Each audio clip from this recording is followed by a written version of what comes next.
대한민국 특전사 소속 707특임단 최정예 여군, 혹독한 훈련을 마치고 휴가 기간에 할머니를 찾아간다.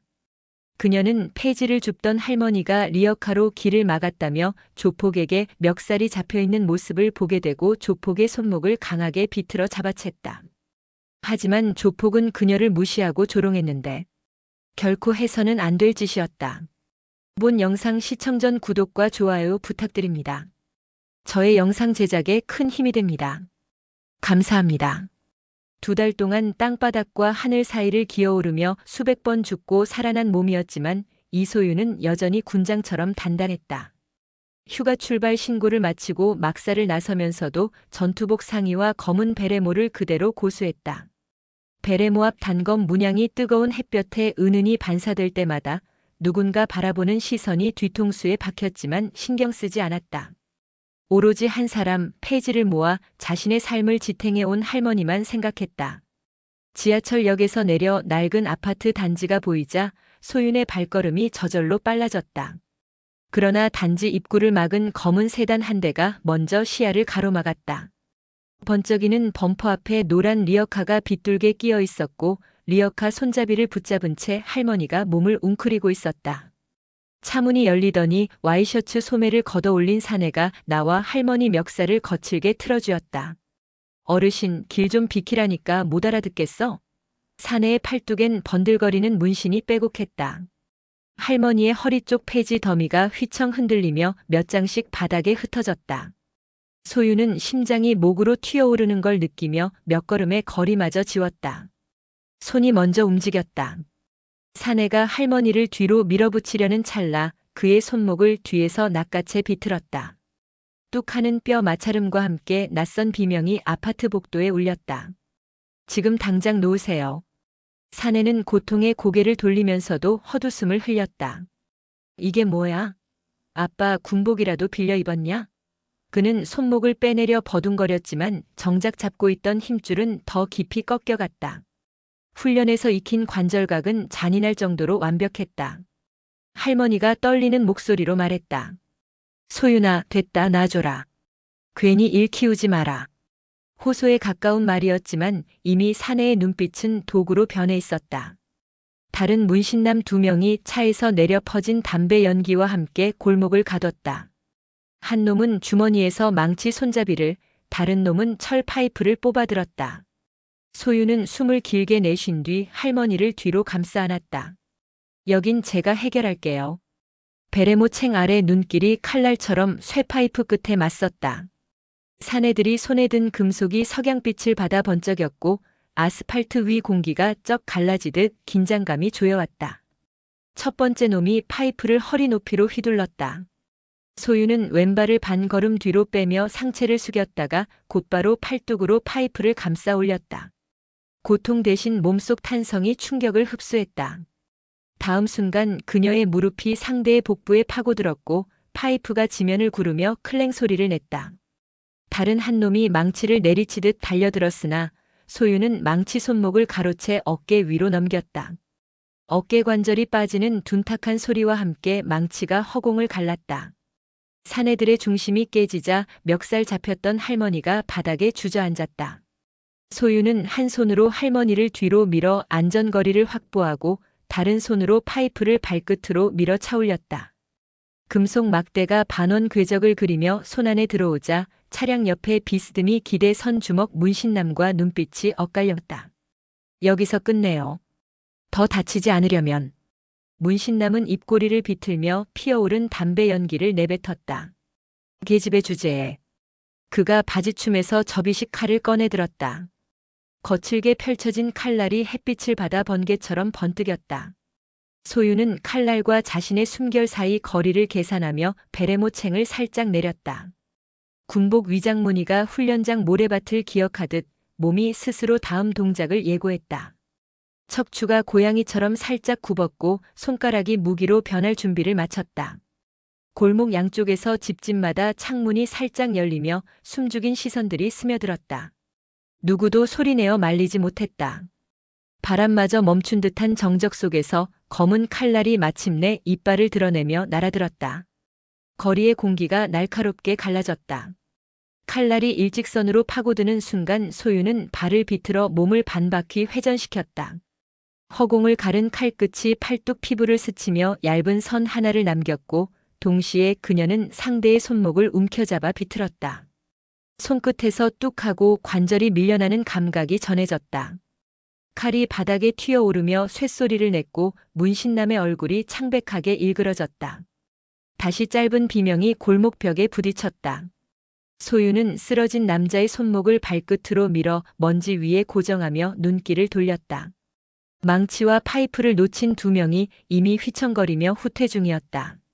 차체 옆 유리를 등받이 삼았던 운전석 사내가 불현듯 주머니 안에 손을 넣자 그녀는 본능적으로 엄지로 베레모 챙을 눌러 신호를 보냈다.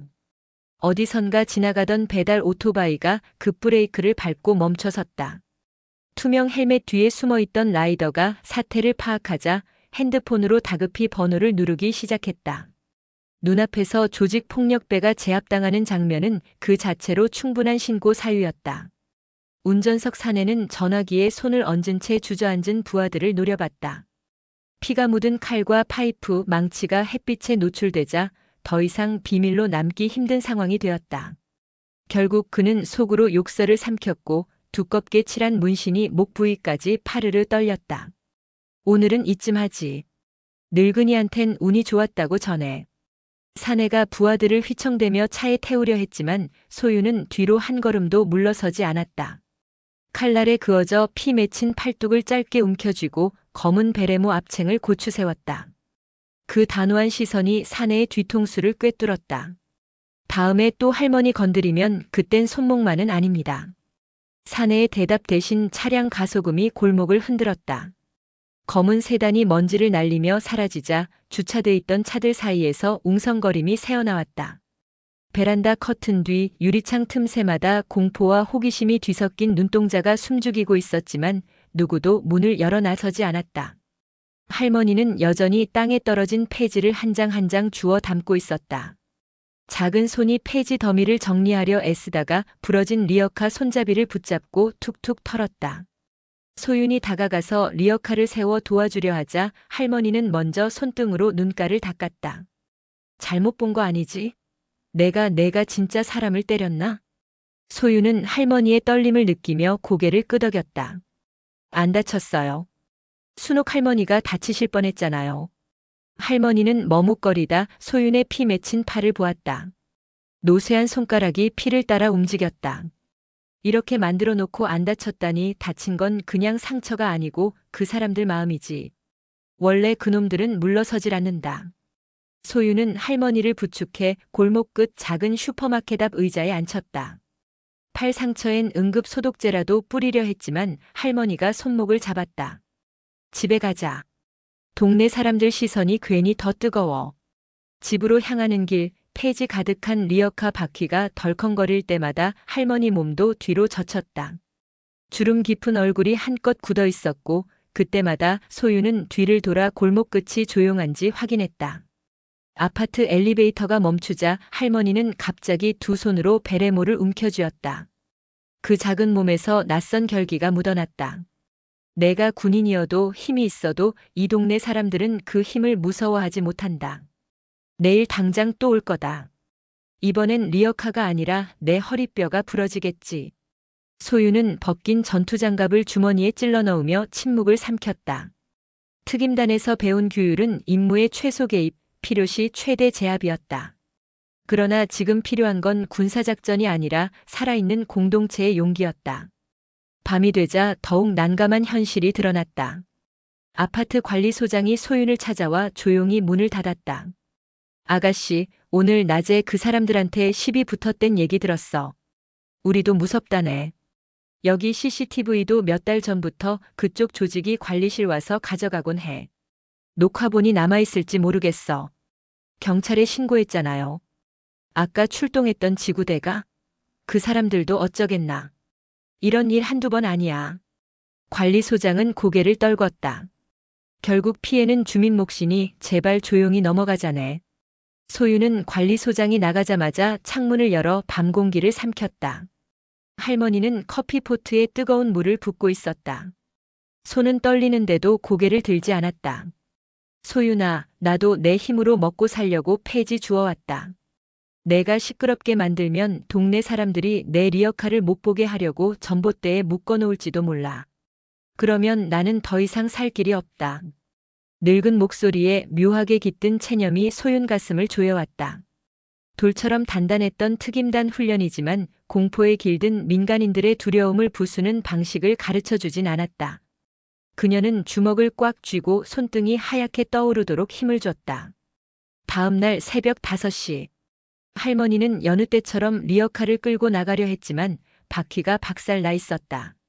밤사이 누군가 망치로 축선을 내려친 흔적이 선명했다.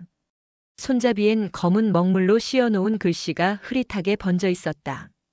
군발이 귀양잔치는 여기서 끝. 소유는 박살난 바퀴 옆에 흩어진 금속 파편을 주워들었다.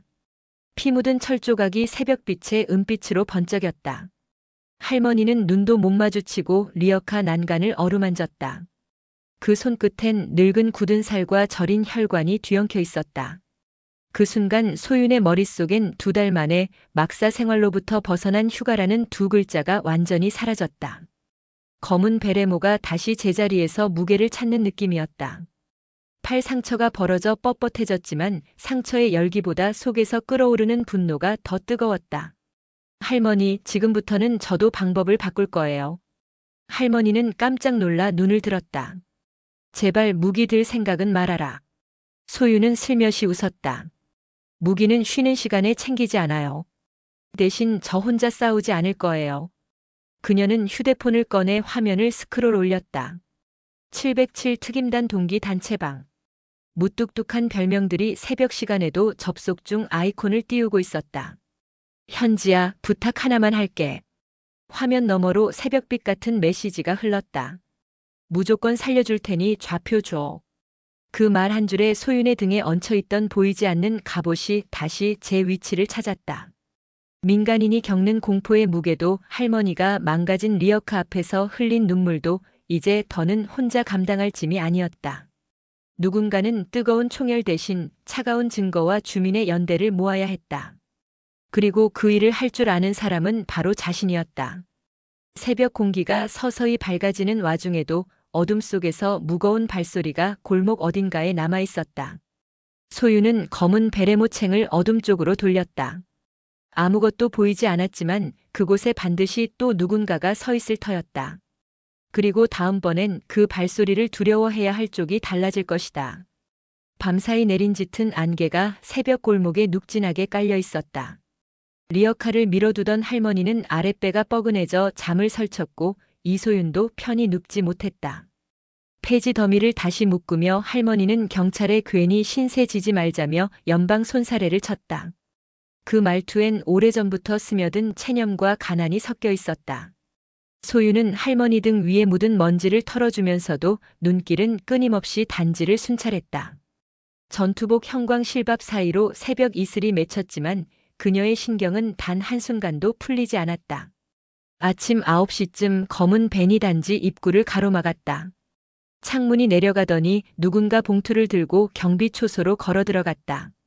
관리실 TV를 통해 몰래 지켜본 할머니는 봉투 안에서 두꺼운 현금 따발이 나오는 장면을 목격하곤 소윤을 향해 혀를 찼다. 저것 봐라, 또 돈으로 입마금한다. 경비가 웃으며 봉투를 건네받는 순간 CCTV 모니터의 시간 표시가 갑자기 깜빡이다 꺼졌다. 누가 고의로 선을 뽑아둔 모양이었다. 소유는 주머니에서 메모용 작은 수첩을 꺼냈다. 통제선, 시야, 사각, 연루 가능 인물. 그녀는 특임단에서 씹어 삼키다시피 외운 도심 교전 규칙을 기억 속에서 불러냈다. 그런데 노트에 단어를 쓰자마자 할머니가 손등을 가볍게 쳤다. 쓸데없이 파고들지 마라. 동네 사람들 다 먹고 살자고 눈 감고 사는 거다. 그 말투가 이상하게 귓가에 파고들었다. 힘으로만은 해결할 수 없는 더 큰 그물이 이 동네를 짓누르고 있다는 뜻이었다. 점심 무렵 골목 슈퍼주인 김명자 아주머니가 떨리는 손으로 소윤을 불렀다. 가게 셔터에 입 닫아라는 붉은 스프레이 낙서를 발견했다는 것이다. 소윤이 낙서를 휴대전화에 찍어 저장하자 아주머니는 얼굴마저 불안에 굳어버렸다. 딸아이 학원 앞에도 이상한 남자가 서 있더라고. 주민들의 불안이 입소문처럼 퍼졌다. 그러나 아무도 진짜 이름을 말하지 못했다. 소유는 이 마을 전체가 거대한 주먹을 맞기 전부터 동시에 움찔대고 있음을 직감했다. 저녁이 되자 더 노골적인 경고가 날아들었다. 할머니가 한 땀 한 땀 접어 쌓아둔 폐지 더미 위에 화염병이 떨어진 것이다. 유리 조각 사이로 번지는 휘발유 냄새가 으슥한 골목을 메웠다. 불길은 빠르게 번져 올라갔고 빨랫줄에 널어둔 옷가지들이 눈 깜짝할 사이 검게 그을렸다. 소유는 뛰어들어가 소화전 호스를 잡아당기며 활활 타는 리어카에 물을 뿌렸다. 텅 빈 캔마저 녹아내려 시뻘건 흔적을 남겼다. 할머니는 재가 된 종이를 한 장 한 장 주워들며 흐느꼈다. 이젠 폐지도 못 주워오겠구나. 손에 묻은 검댕을 닦으며 할머니가 중얼대자 소유는 가슴 한복판이 꺾이는 듯 아렸다. 그녀는 교범이 아닌 분노로 손을 불끈 쥐었다. 주민들이 입 다물기 전에 저놈들의 목줄부터 정확히 잡아야 한다. 그것이 이번 전투의 유일한 전술이자 생존법이었다. 소유는 밤이 깊어지자마자 동기 박현지에게 전화를 걸었다. 전화를 받은 현지는 특임단 정보분석실에서 근무 중이었다.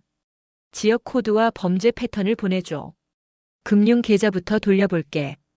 키보드 두드리는 소리가 수화기 넘어 파도처럼 출렁였다. 몇 분 뒤 현지는 숨을 들이켜며 말했다. 강진태 차명 계좌만 7개. 돈 출처가 도박장, 린주점, 사채까지 다양해. 현금 흐름에 경찰 이름 셋이 묶여 있어. 화면에 뜬 이름 중 하나가 지역 경찰서 강력 5팀 과장이었다. 소유는 눈꺼풀이 들썩이는 걸 느꼈다. 잠시 뒤 경찰서 유리문을 밀고 들어간 소윤에게 안내대 직원은 건조한 눈길을 줬다. 민원은 2층 형사계로 가세요. 소유는 자신을 맞이한 과장에게 조폭 조직 계좌와 낙서 협박 사진, 화염병이 투척된 현장 사진까지 내밀었다. 과장은 대충 훑어보더니 추가 증거와 정식 진술서 가져와요라며 서류를 툭 밀어 돌려줬다. 그의 시선은 이미 서랍 속 핸드폰 알림에 닿아 있었다. 소윤이 돌아서려는 순간 복도 끝에서 누군가 낮은 소리로 불렀다. 사복 차림 수사의 최태준 경위였다. 그는 조용히 공용 계단으로 소윤을 이끌었다. 정식 라인은 막혔어요. 강진태는 우리도 몇 년째 못 건드렸습니다. 소윤이 마른 웃음을 지으려 했지만 입가가 떨렸다. 최경희가 서류를 한 장 건넸다. 도박장 위치랑 마약 창고 CCTV 맹점 지도입니다. 나중에 누가 봐도 합법적 절차를 밟았다고 기록하겠지만 방법은 단순 검거가 아닐 겁니다. 그는 마지막 문장을 삼키듯 속삭였다.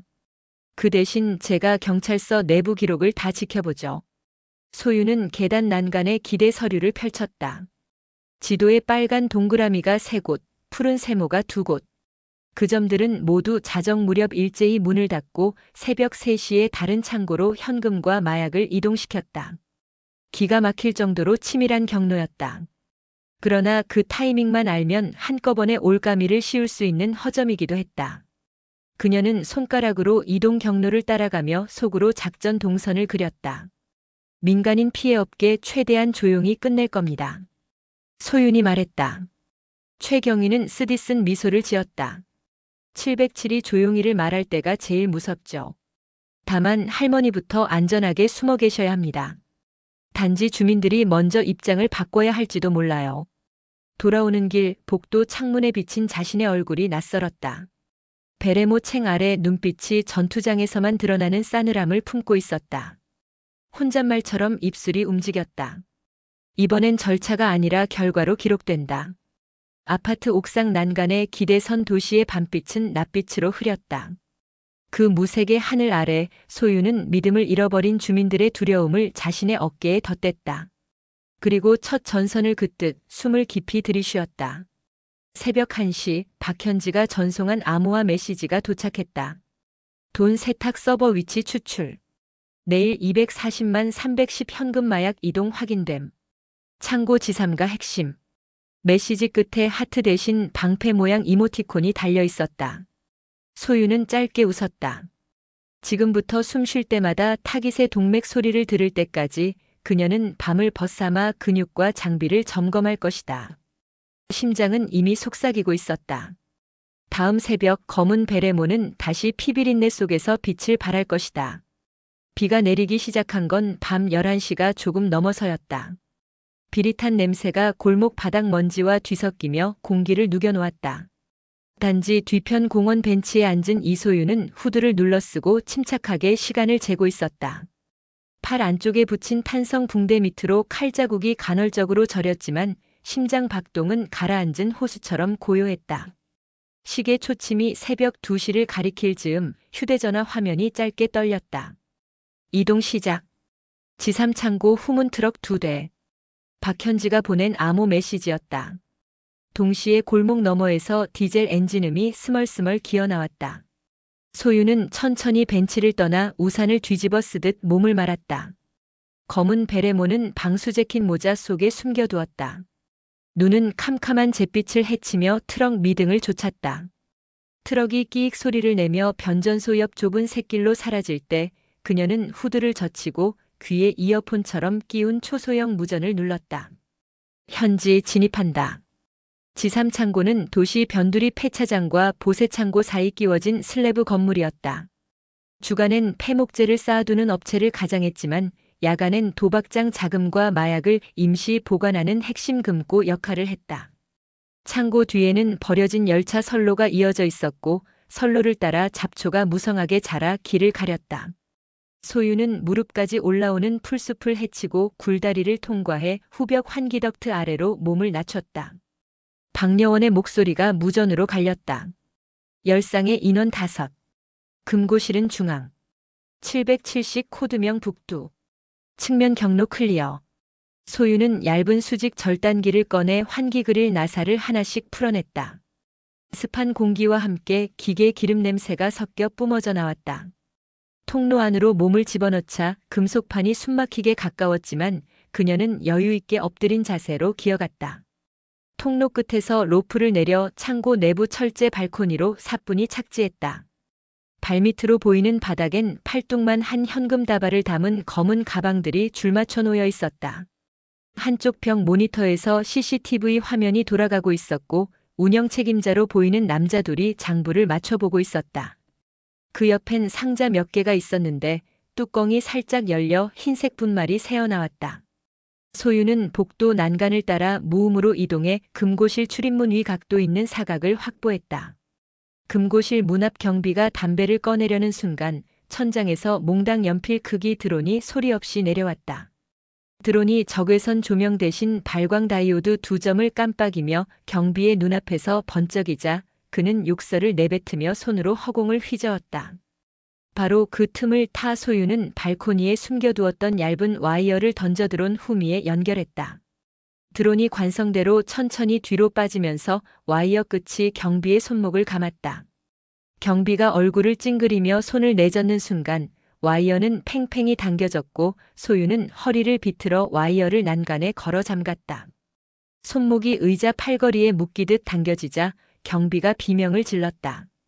기다렸다는 듯 발 아래 있던 다른 남자가 소란을 확인하려 금고실 문을 열었다. 문짝이 반쯤 열리자 문 뒤 그림자 속 두건을 쓴 박현지가 팔꿈치를 튕겨 상대 턱을 가격했다. 짧은 퍽 소리와 함께 남자가 고꾸라졌다. 현금 파우치 확보. 박현지가 속삭였다.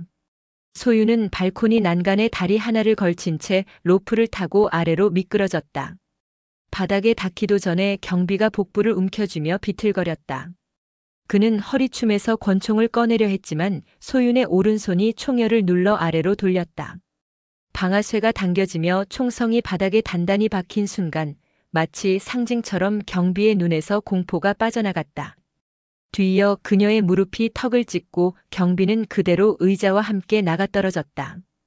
금고실 안엔 수동 다이얼 금고와 서버렉 2동이 있었다. 박현지는 서버 케이블에 외장 SSD를 꽂아 파일을 복제했고 소유는 금고 다이얼을 돌렸다.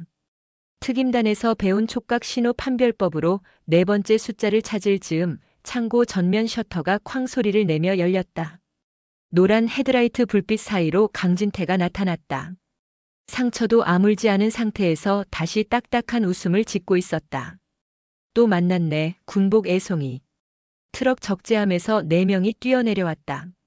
난삽한 곡괭이와 클럽을 든 얼굴들 속엔 낮에 소윤이 꺾어놓은 손목 사내도 있었다. 손목엔 여전히 붕대가 감겨 있었지만 눈에 독이 한껏 올랐다.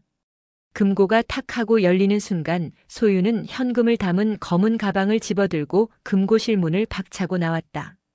강진태는 의외로 총을 뽑지 않았다. 대신 트럭 뒤에 실린 휘발유 통뚜껑을 열었다. 이 돈 하나 회수 못해도 좋다. 이 창고랑 도박 장부 전부 불태워버리면 증거도 사라지거든. 휘발유가 바닥에 흘러 퍼지는 소리가 삽시간에 썩은 피냄새처럼 진동했다. 소유는 멈칫했고 박현지가 서버 복제를 멈춘 채 눈빛을 맞췄다. 강진태의 눈가엔 광기가 튀었다. 할머니 폐지처럼 전부 재로 만들어줄 테니 내 손에 잡혀봐라. 그는 라이터를 켰다. 박현지가 호주머니에서 초소형 섬광탄을 뽑아 손가락으로 틱 튕겼다. 섬광탄이 공중에서 터지며 소음과 번개 같은 빛을 동시에 뿜어냈다. 강진태가 눈을 찡그리며 라이터를 떨어뜨리는 순간 소유는 반사적으로 앞으로 튀어나갔다. 땅에 떨어진 라이터 불씨가 휘발유 웅덩이를 하지려는 순간 그녀는 군화 밑창으로 불씨를 눌러 껐다. 그 찰나 맨 앞에서 곡괭이를 든 조직원이 몸을 날려 소윤을 찍어내리려 했다. 쇳날이 머리 위를 스치자마자 그녀는 허리를 낮춰 회피하며 곡괭이 손잡이를 잡고 몸통을 어깨 너머로 던졌다. 곡괭이 날이 바닥 콘크리트를 깨며 박혔고 조직원이 팔꿈치로 바닥에 구르며 비명을 질렀다. 이어 또 다른 남자가 곤봉을 휘둘렀다. 소유는 곤봉 궤도를 팔꿈치로 슬쩍 받으며 맞불려 들어가 상대의 턱을 왼손 주먹으로 찍었다. 3초도 안 되는 공방이었다. 그러나 강진태는 이미 두 손 가득 기름을 뿌려놓고 성냥을 긁었다. 스파크가 살아나는 찰나 박현지가 창고 벽 진화호스를 잡아당겨 노즐을 열었다. 거센 물줄기가 호루라기처럼 소리를 내며 불씨를 집어삼켰다. 강진태는 욕설을 내뱉고 물을 피해 뒤로 나가떨어졌다가 손목 붕대를 감춘 사내에게 고개를 끄덕였다. 사내가 주머니 깊숙이 숨겨둔 38구경 권총을 꺼냈다. 총구가 번쩍 떠오른 순간 소유는 배후 금고실 문짝을 움켜잡아 몸 앞에 세웠다. 총성이 3번 금속에 맞은 탄두가 딩하고 튕겼다. 벽 맞은편 모퉁이에서 최태준 경위가 경찰 기동조 무장을 데리고 뛰어들어왔다. 그러나 여전히 창고 안엔 증거도 인질도 뒤섞인 위험천만한 상황. 소유는 금고실 문을 던지다시피 앞에 세우고 한 손으론 검은 가방을 다른 손으론 금고 내부에서 챙긴 USB를 꽉 움켜쥐었다. 강진태가 사방을 살피며 출구 쪽으로 달아나려 하자 소유는 물바닥 위를 미끄러지듯 달려 그의 가슴팍에 어깨를 박았다. 두 사람 몸이 함께 휘발유 웅덩이를 넘으며 바닥에 구를 때 그의 손에서 성냥갑이 튀어나왔다. 강진태가 목을 가다듬고 뒷주머니에 예비 라이터를 끄집어내려는 순간 소윤의 무릎이 그의 암지를 찍어 눌렀다. 손에 쥔 라이터가 철판 위로 떨어지자 최태준이 빠르게 달려와 수갑을 채웠다. 물과 휘발유가 뒤섞인 바닥에서 헛발질하던 진태는 비명을 내지르다 체념 섞인 욕설만 토해냈다. 이제 창고 금고실 앞엔 비에 젖은 현금 가방, 마약 봉투, 서버 하드와 USB 복제본이 줄지어 놓였다. 기동조 형사들이 용의자를 체포하는 동안 박현지는 마지막으로 금고실 컴퓨터를 포맷해 데이터를 봉인했다. 증거 완료 도장처럼 창고 안엔 진한 기름 냄새 대신 소화수 냄새만이 떠돌았다. 밖으로 나오는 길 소유는 뒤늦게 팔 상처가 다시 벌어진 걸 느꼈다. 피가 비와 뒤섞여 군복 소매를 적셨다. 그녀는 검은 베레모를 꺼냈으며 숨을 몰아쉬었다. 박현지가 손목을 툭 치며 말했다. 오늘 밤 당신 진짜 폭탄이었다. 소유는 짧게 미소 지었다. 남의 집을 불태우는 폭탄보단 나아요. 아직 끝난 거 아니죠? 박현지가 눈썹을 위로 올렸다. 이제부터 법정전. 경찰 내부 부패도 깔끔히 끌고 나오자고. 먼저 밖으로 나서던 최태준 경위가 고개를 돌려 외쳤다. 영장 발부 끝. 서장 데려간다. 그의 목소리가 새벽 하늘에 울렸다. 선로 옆 철제 담장 너머 빗줄기가 서서히 잦아들었다. 창고 앞에 앉아있는 할머니 리어카가 문득 생각났다. 녹슨 바퀴가 불꽃이 아니라 이 빗물에 씻겨 말끔히 굴러갈 날이 오리라는 희망이 최초로 가슴에 스쳤다. 그 희망을 확인하듯 잠시 몸을 돌린 소유는 검은 하늘을 올려다보았다. 비가 멎고 있었고 구름 사이 까칠하게 찢긴 틈으로 희끄무레한 새벽별이 드러났다. 바람이 방향을 바꿔 불기 시작했다. 아스팔트 위로 밤 안개가 낮은 물결처럼 일렁였다. 새벽 2시 30분 이소유는 검은 베레모를 깊숙이 눌러쓰고 단지 뒤편 폐차장을 향해 걸었다.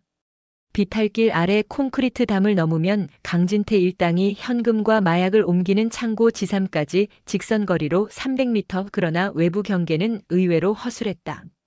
불법 설계된 CCTV는 서로의 사각을 메우지 못했고 창고 뒤 굴뚝과 덕트는 보안등 불빛조차 닿지 않았다. 소유는 함께 움직이기로 한 동기 박현지의 위치를 확인하려 휴대용 초단파 송수신기를 한번 눌렀다. 회신 대신 허공에서 낮고 짧은 휘파람이 울렸다. 창고 지붕 위 현지가 가느다란 드론 2대를 띄우고 있었고 붉은 LED 하나가 깜빡이는 신호를 보냈다. 적외선 레이저점 하나가 벽면을 훑더니 창고 오른쪽 셔터 상단에 멈췄다. 그곳이 내부 전력 차단 스위치라는 뜻이었다. 둘 사이 약속된 시간 5초, 소유는 폐차장에 흩어진 고철 더미를 짚고 벽을 타기 시작했다. 발끝이 철판 사이 홈에 끼일 때마다 팔뚝 근육이 날 선 통증을 보냈지만 한 달 전 특임단 크로스핏 훈련에서 익힌 그립감이 버팀목이 되었다. 담 위로 올라서자 창고 뒷마당에 무인 지게차 한 대가 멈춰 있었다. 저토록 조용한 수송 장비는 곧 열리는 새벽 운송의 전주곡이었다. 창고 안쪽 철문 앞에서 가느다란 담배 불빛이 번쩍이며 인부가 전화로 욕설을 내뱉고 있었다. 형님이 뒷문만 열라고 했지. 괜히 전력까지 건드리면 스프링클러 터져서 냄새난다니까. 그는 불을 끄고 열쇠를 돌리며 안으로 들어갔다. 잠그지 않은 문 사이로 기름 섞인 공기가 새어나왔다. 소유는 그 틈에 몸을 납작하게 숙여 미끄러지듯 진입했다. 박스 더미 너머 창고 중앙엔 새빨간 플라스틱 통과 회색 현금 가방이 겹겹이 쌓여 있었다. 통마다 화학 라벨이 붙어 있었고 위에는 총알보다 낡아빠진 스티커 2장이 흔들렸다. 하나는 인화성 물질, 다른 하나는 독극물. 휘발성 약품과 합쳐지면 일대가 연기로 뒤덮이는 폭발성을 띈다. 강진태가 굳이 새벽 시간에 물건을 옮기는 이유가 분명했다. 소유는 호흡을 억눌러 심장 박동을 낮췄다. 이어폰 한쪽으로 현지의 숨죽인 목소리가 파고들었다. 전력 차단 준비 완료, 타깃은 곧 시야 전환, 라는 뜻의 짧은 암호어. 동시에 창고 등불이 깜빡이다 꺼졌다. 암흑 속에서 욕설이 튀어올랐고 손전등 불빛이 불규칙하게 흔들렸다. 뭐야, 또 차단기야? 빨리 덮어. 한 남자가 휴대폰 플래시를 흔들며 전기실 문으로 달렸다. 그가 문을 여는 찰나 창가 철골 위에 올라선 현지가 낚시추만 한 스패너를 떨어뜨렸다. 쇳소리가 통로에 울리자 남자는 본능적으로 고개를 들어 올렸다. 그 사이 소유는 지게차 뒤에 숨겨두었던 송풍용 플라스틱 튜브를 손에 들고 기습적으로 통로를 파고들었다. 리튬 배터리가 내장된 틸트형 송풍기는 날카로운 포효음과 함께 창고 안쪽으로 강력한 바람을 토해냈다. 동시에 현지가 드론을 이용해 천장 스프링클러 센서에 가열기를 갖다 댔다.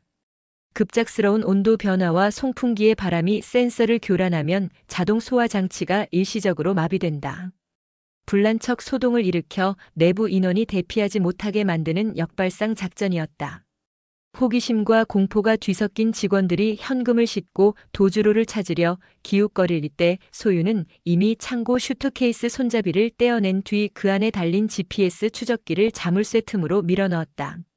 추적기를 심은 가방은 그대로 포크레인 삼날 밑에 다시 숨었다. 반대편 컨베이어 벨트 아래엔 박현지가 보낸 초소형 카메라가 부착돼 있었다.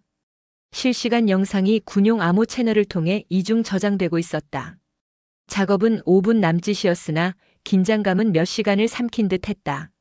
센서 오작동을 알아챈 현장 책임자가 외부 전력을 복구하자마자 차단된 스프링클러가 다시 깜빡이며 재시동했다. 순식간에 솟구친 물줄기가 휘발성통을 적셨고 인부들이 비명을 지르며 후문으로 달려나갔다. 바로 그때 창고 앞 울타리 쪽에서 차가운 엔진음이 터졌다. 오후에 정찰했던 플라스틱 커버 트럭이 도착한 것이다. 운전석에서 내린 남자는 백팩을 고쳐 매며 형님이 직접 온다니까 라고 고함쳤다. 뒤이어 검은 승용차 문이 열리며 강진태가 모습을 드러냈다. 그의 왼쪽 관자놀이엔 며칠 된 듯한 상처 자국이 시커멓게 드러나 있었다. 소유는 통풍구 그늘에 서서 주먹을 꼭 쥐었다. 계획은 원래 2단계에서 잠입을 끝내고 빠져나가는 것이었지만 진태의 예고 없는 등장으로 상황이 꼬였다. 현지는 지붕 위에서 모터음이 달라진 것을 감지하고 도주 신호를 보냈지만 소유는 한 발도 물러서지 않았다. 강진태가 직접 내린다는 것은 이 창고에서 대량 물품을 즉시 운반하겠다는 뜻이었고 이대로 빠져나가면 추적기가 노출될 위험이 크다. 소유는 벽면 덕트 사이 공간을 타고 내려갔다. 스프링클러 물이 바닥을 뒤덮어 미끄러웠지만 발끝이 닿는 위치마다 근육이 기억하듯 균형을 잡았다. 진태는 이미 지게차 근처로 다가와 부하들을 향해 욕설을 내뱉고 있었다. 저 통들 갈아타 트럭에 옮겨. 소각장 가기 전에 냄새 세면 끝장인 거 몰라? 그의 목소리는 독을 품은 짐승 울음 같았다. 이 틈을 타 창고 뒤쪽 전기실 문이 살짝 열렸다. 최태준 경위가 약속대로 내부 증거물 확보를 위해 조용히 진입한 것이다. 창고 전체가 소나무 진액 같은 긴장감으로 얼어붙었다. 투입된 인원은 사실상 4명, 반면 강진태 쪽은 10명 가까이. 이제 작은 변수 하나가 모두를 불도저에 갈아 넣을 수도 있었다.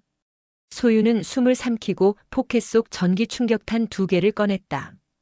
이 작은 원통이 진태의 시야와 부하들을 잠시라도 잡아둔다면 최경희가 서버 하드 디스크와 거래 장부를 빼내올 수 있다.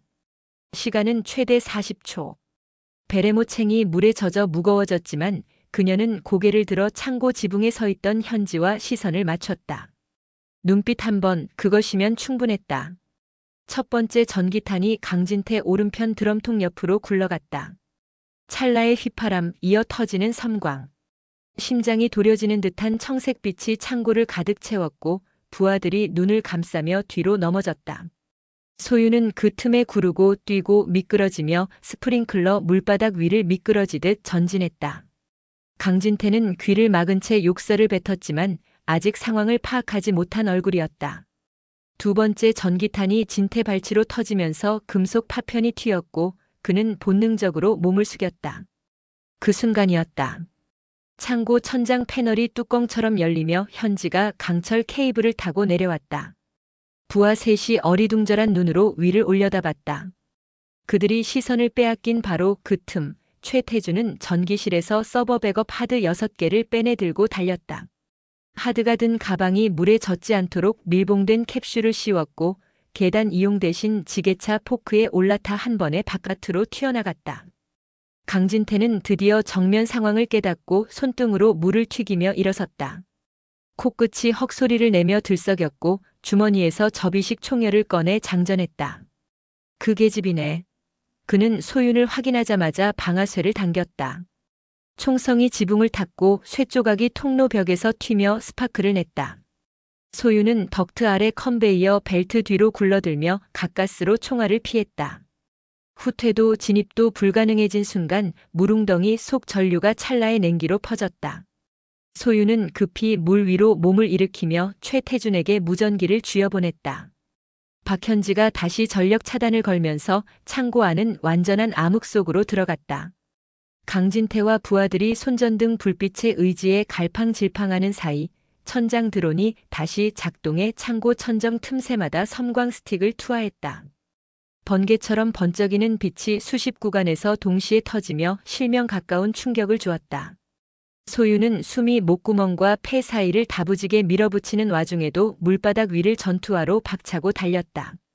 전방 조건은 안 보이지만 타깃은 오직 하나였다. 강진태 팔뚝 근처에 빛나는 금속 무기가 번쩍였다. 소유는 그의 손잡이를 치듯 내리쳐 총열 방향을 굴절시켰다. 곧이어 오른팔이 던져지듯 목덜미를 끌어안았고 왼무릎이 진태 복부를 파고들었다. 공기가 폐를 뚫고 빠져나간 듯 진태가 헉소리를 내지르며 뒤로 나가떨어졌다. 그때 창고 셔터가 요란한 굉음을 내며 열렸다. 최태준이 경찰 기동대와 함께 후방 지원을 끌어온 것이다. 방패와 곤봉, 보호 장비를 두른 경찰이 물바닥을 쩍 갈라 창고 안으로 밀려들었다. 흙탕물과 스프링클러 물이 뒤섞여 공중에 튀었고 강진태의 부하들은 허둥지둥 후문으로 달아났다. 그러나 이미 밖에서 현지와 의경 인원이 대기 중이었다. 일망타진은 시간 문제였다. 갑옷처럼 무거웠던 정적이 천천히 가라앉았다. 구구용 케이블 타이가 부하들의 손목을 조여갔고 진태는 하얗게 질린 얼굴로 물바닥에 주저앉았다. 총열은 진작 물에 빠져 작동을 멈춘 상태였다. 소유는 강진태 위에서 숨을 몰아쉬며 머리칼에 달라붙은 물방울을 털었다. 팔 상처가 벌어져 다시 피가 번졌지만 이번엔 따뜻하다기보다 차가운 확신이 몸을 타고 흘렀다. 창고 밖 트럭 적재함에서 꺼낸 현금 가방과 화학통은 실검품 스티커가 붙은 봉투로 갈아타 경찰 증거 차량에 실렸다. 최태준은 하드를 끌어안은 채 지퍼백을 닫으며 고개를 들어 보였다. 이 정도면 검찰도 못 묵살합니다. 소유는 아무 말 없이 베레모챙을 당겨 눌렀다. 빨간 사이런 불빛이 그녀의 얼굴과 물바닥을 번갈아 비췄다. 그 모든 소란이 잦아든 뒤 현지가 다가와 주먹을 내밀었다. 작전 종료. 주민들 숨 돌릴 시간 벌었다. 소유는 주먹을 살짝 맞부딪히며 피 묻은 손바닥을 숨겼다. 덕트 틈에서 흘러내린 물방울이 두 사람 발목에 떨어졌다. 현지는 빙긋 웃으며 사진 한 장을 내밀었다. 드론이 찍은 실시간 캡처였다. 화염병 대신 수갑이 채워진 강진태의 얼굴이 창고 바닥을 비추고 있었다. 하늘은 이미 새벽에서 벗어나 동쪽 끝을 밝히고 있었다. 천천히 차오르는 해가 창고 벽, 스프링클러, 물웅덩이, 피 묻은 벤치 코트까지 금빛으로 물들였다. 그러나 동네 사람들 마음속에 들이운 어두운 의심은 아직 거치지 않았다. 이제 남은 임무는 증거를 공개하고 주민들이 눈을 뜨는 순간까지 그들을 지키는 일. 소유는 검은 베레모를 벗어 물기 묻은 손으로 털어냈다. 물방울이 바닥에 떨어지며 작게 튀었다.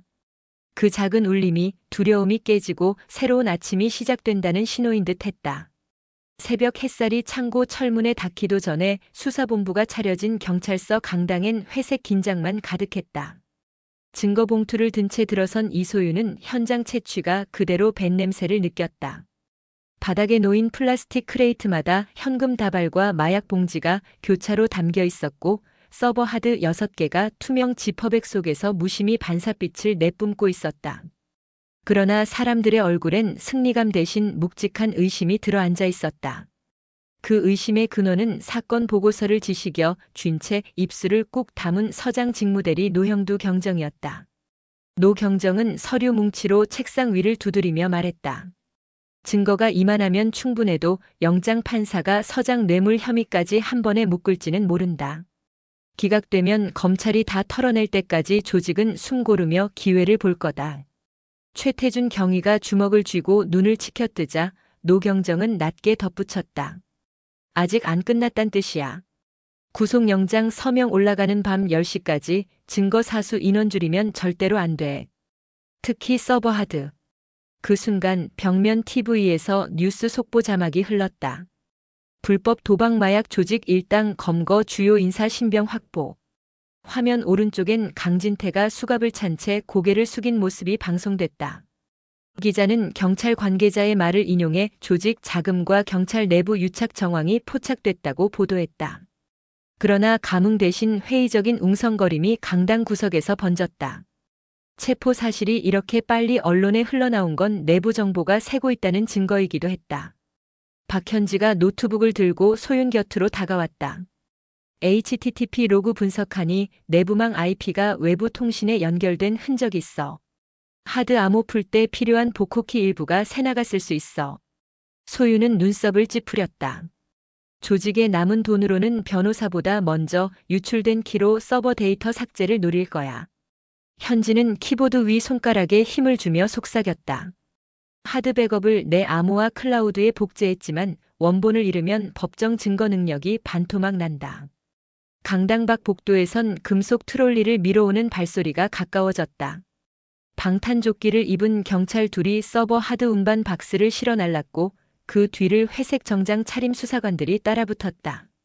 이송 경로는 경찰서 지하 증거보관실. 그러나 복도 모서리마다 CCTV가 달렸어도 이미 연루된 경비가 있다는 제보가 돌고 있었다. 노 경정은 기동대장에게 짙은 목소리로 말했다.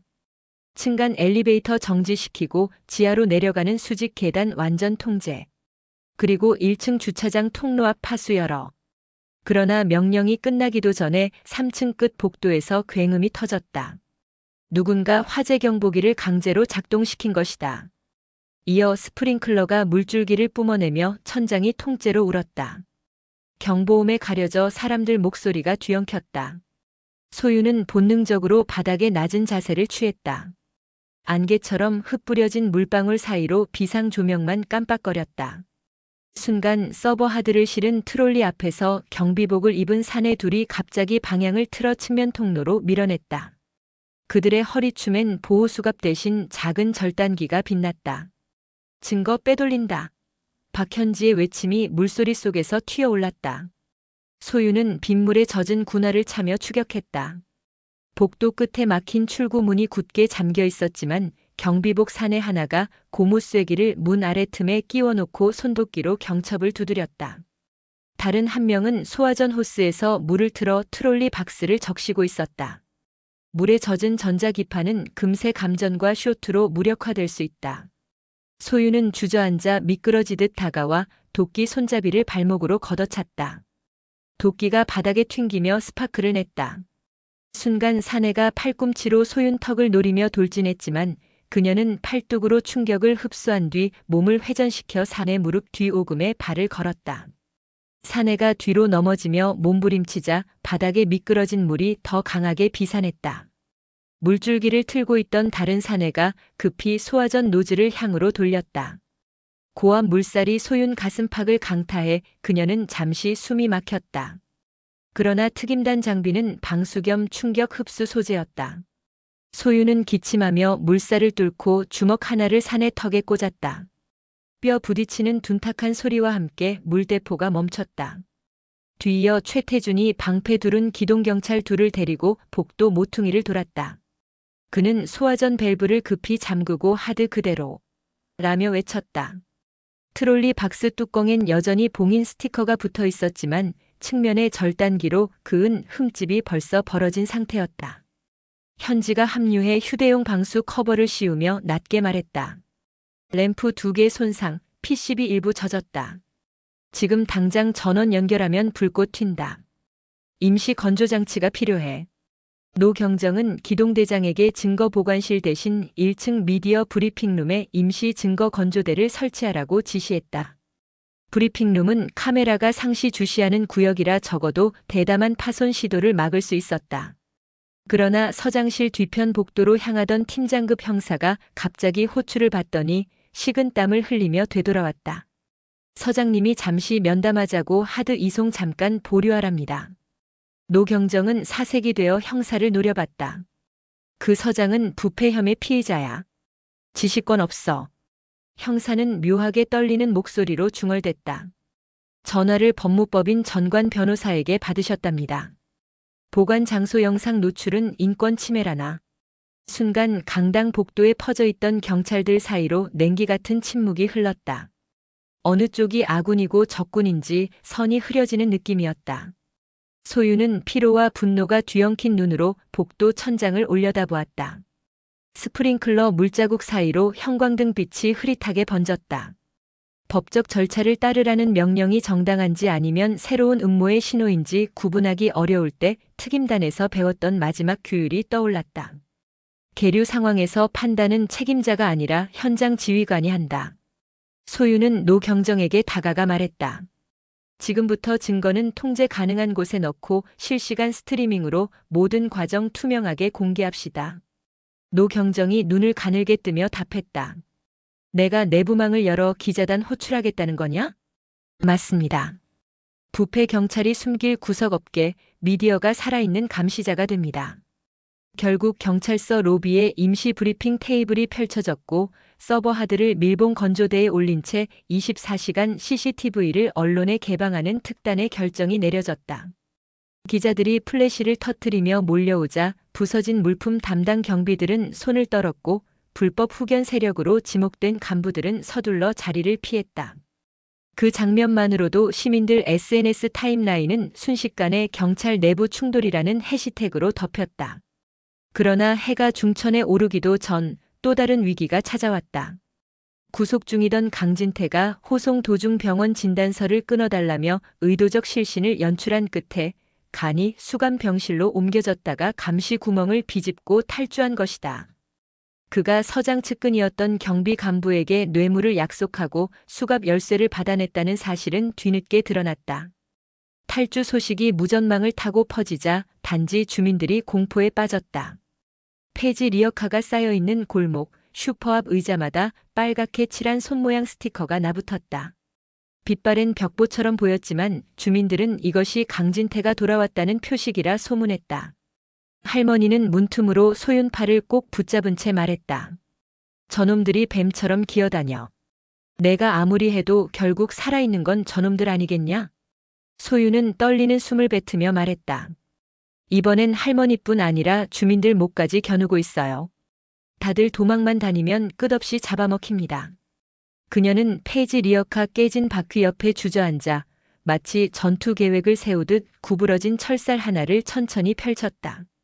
그날 저녁 단지 작은 놀이터 정자 밑에 주민 30명이 모였다. 공포에 시달리던 얼굴들엔 여전히 두려움이 남아있었지만 소윤이 들고 온 노트북 화면에 비친 증거 영상이 하나둘 돌아갈 때마다 사람들 눈빛이 바뀌었다.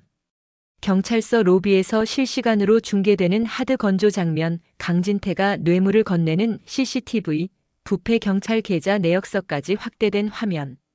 최태준 경위가 종이봉투에 찍힌 공증인을 설명할 때 주민 중 김명자 아주머니가 주먹을 불끈 쥐었다. 우리가 숨어만 있으면 저놈들 이길 수 없어요. 소유는 정자 위 현관등 빛을 받으며 말했다. 내일 아침 기자회견에 주민 증언이 필요합니다. 무섭지만 함께 서야 우리 집 아이들까지 지켜요. 그녀가 머리를 숙이자 맨 뒤 회색 점퍼 입은 노인이 조용히 손을 들었다.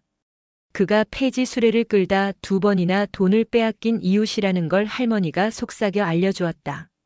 딸이 군인이라 걱정이다 싶었는데 어제 창고 사건 보고 생각 바뀌었네. 두려움 떨칠 사람, 오늘 여기 있는 우리가 먼저 나서야지. 그 목소리가 파문처럼 번졌다. 김명자 아주머니, 피자집 배달 청년 노인정 회장까지 천천히 손을 들었다. 손끝이 떨렸지만 눈빛이 모여 불꽃이 되었다.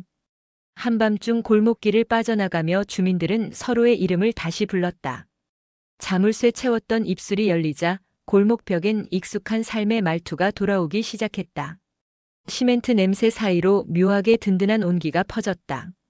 경계를 서느라 잠을 설친 새벽, 소유는 할머니가 접어둔 폐지 위에 손을 얹어보았다. 아직 비닐장판 냄새가 배어 있었지만 이번엔 가슴 저 밑바닥까지 시려오지 않았다. 그녀는 검은 베레모를 벗어 손으로 천을 쓸어내렸다. 마음 한 귀퉁이에 두려움이 남아 불씨처럼 피어 있었지만 맞잡은 주민들의 손길이 거기 바람을 불어넣고 있었다. 밖에서는 또다시 사각지대에서 다가오는 발소리가 들려왔다. 강진태의 탈주가 마지막 발악으로 이어질 것이 분명했다. 그러나 창문 너머엔 새벽 기도처럼 조용한 각오가 감돌았다. 이번 싸움의 전선은 더 이상 몇몇 용기 있는 사람만의 것이 아니었다. 주민들, 기자단, 그리고 선서를 지킨 경찰들이 칼끝을 맞잡고 있었다. 작게 흔들리던 촛불이 합쳐져 이번엔 짙은 어둠을 제대로 밝히려 하고 있었다. 새벽 3시 아파트 단지 서쪽 끝 공사 중단 현장에 불빛이 번졌다. 콘크리트 기둥만 드러난 채 뼈대만 남은 3층 구조물 안에서 누군가 손전등을 휘저으며 욕설을 내뱉었다. 강진태였다. 통역장치처럼 기침이 섞인 탁한 숨이 어둠을 꿰뚫었다. 그의 오른손엔 실핏줄이 터진 듯 검붉은 흔적이 내려앉아 있었고 왼손엔 할머니의 목덜미를 잡은 케이블 타이가 질끈 묶여 있었다. 할머니는 망가진 폐지 리어카 바퀴에 채웠던 낡은 장갑을 그대로 낀 채 흙바닥에 끌려다녔다. 나 같은 늙은이 데려와서 뭐 하려고 떨리는 목소리를 남기자 강진태는 비웃으며 머리채를 잡아당겼다. 내 손녀 때문에 내 인생이 뒤집혔어. 사람 줄이라도 당겨놔야 균형 맞거든. 바람에 벽면 천막이 휘어지며 철근이 덜컹 울렸다. 건물 내부 콘크리트 바닥 위엔 주유소에서 훔쳐온 20 등유통 둘, 그리고 불타다 만 초생달 모양 휘발유 헝겊이 덩그러니 놓여 있었다. 벽 모서리엔 노끈과 납치용 테이프가 흩어져 있었고 그 위에 강진태가 빼돌린 권총이 번들거렸다. 그는 실성한 듯 한 손으로 라이터를 튕기며 고래고래 소리를 질렀다. 증거고 주민이고 다 불태워 네 할머니 뼈가루까지 내 증오에 섞여야 끝나지. 건물 아래선 흑백 패딩을 뒤집어 쓴 주민들이 불 켜지지 않은 스마트폰을 들고 몰래 영상을 찍고 있었다. 옥탑 난간에 서 있던 707 동기 박현지가 엄지를 3번 접어 신호를 보냈다. 첫 번째 신호, 경찰 기동 타격팀이 공사장 입구 양방향을 봉쇄. 두 번째 신호, 소윤이 잠입할 손전등 꺼짐 타이밍. 세 번째, 모든 것이 끝나면 난간 조명탄 하나를 쏘아 올린다. 콘크리트 계단 아래에서 대기하던 이소윤은 단 한 번 숨을 길게 들이쉬었다. 벽에 손을 대니 새벽 냉기가 손바닥을 씹듯 파고들었다.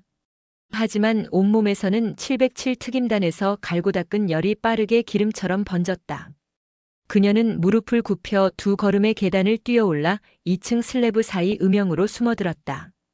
비어있는 유로폼 사이 강진태 발목 그림자가 길게 드리워졌다. 그때였다. 바깥 골목에서 주민들의 함성이 번개처럼 터졌다.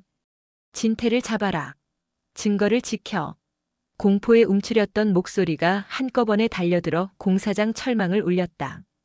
강진태가 흠칫 고개를 돌리며 라이터 불꽃을 껐다.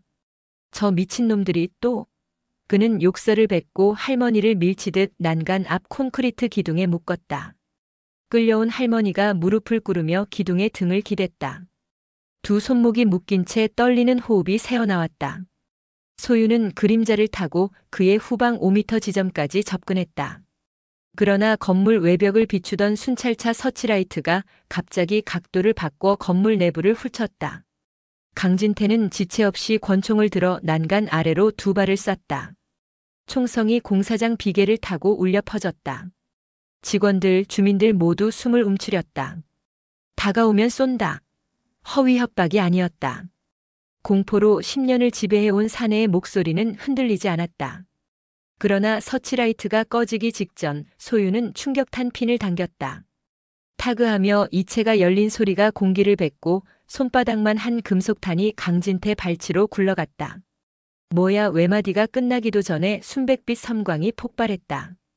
창문 없는 공사장 내부에 파도처럼 빛이 퍼졌고 귀를 찢는 금속성 고주파가 30m 반경을 흔들었다. 강진태가 라이터를 놓치고 두 귀를 막았다. 할머니는 눈을 감고 바닥에 몸을 웅크렸다. 그리고 찰나 소유는 돌진했다. 두 손으로 권총 슬라이드를 감아 아래로 꺾고 몸통을 밀어 부딪혔다. 상대가 반사적으로 팔꿈치를 내리꽂았지만 그녀는 몸을 비껴 어깨로 치받았다. 균형을 잃은 진태가 뒤로 물러서는 동안 권총은 바닥에서 튕겼다. 소유는 더 이상 망설이지 않았다. 뒤돌아 날리는 팔꿈치가 그의 광대뼈를 부쉈고 무릎이 복부를 찍자 진태는 숨이 목구멍에 걸린 듯 쏟아졌다. 그러나 그는 악착같이 복부를 감싸고 주머니에서 예비 라이터를 빼냈다. 다른 손으론 등유통 뚜껑을 뜯어 바닥에 쏟아붓기 시작했다. 미끄러운 냄새가 순간적으로 퍼졌다. 다 죽어. 그의 손가락이 라이터 캡을 튕기는 바로 그 순간 난간 위 조명탄이 칙 하고 솟구쳤다. 현지가 보내는 세 번째 신호였다. 천장에 부딪힌 조명탄 불빛이 건물 골격을 하얗게 물들였고 동시에 공사장 둘레에서 기동 타격팀 방패벽이 돌진해 대형 방화포를 뿌렸다.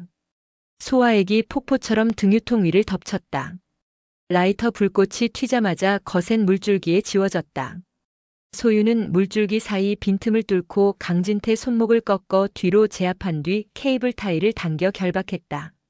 맞은편 비계 틈으로 주민들이 핸드폰 플래시를 비추며 환호성을 질렀다. 부패 경찰 정보 흐름을 차단하기 위해 따로 마련된 시민 증거팀이 현장을 고스란히 촬영해 실시간으로 스트리밍 중이었다. 진태는 물에 젖은 콘크리트 바닥에 엎드린 채 치아를 갈며 웅얼거렸다. 언론은 돈으로 막아 너희도 끝 없을 거다. 소유는 베레모를 벗어 할머니 허리춤에 묶인 케이블 타이를 풀어주며 조용히 말했다. 막을 수 없는 게 두 가지 있어요. 하나는 증거, 또 하나는 할머니들을 지키겠다는 이 동네 마음이에요. 아침 햇살이 동쪽 골조 틈으로 무심히 흘러들었다.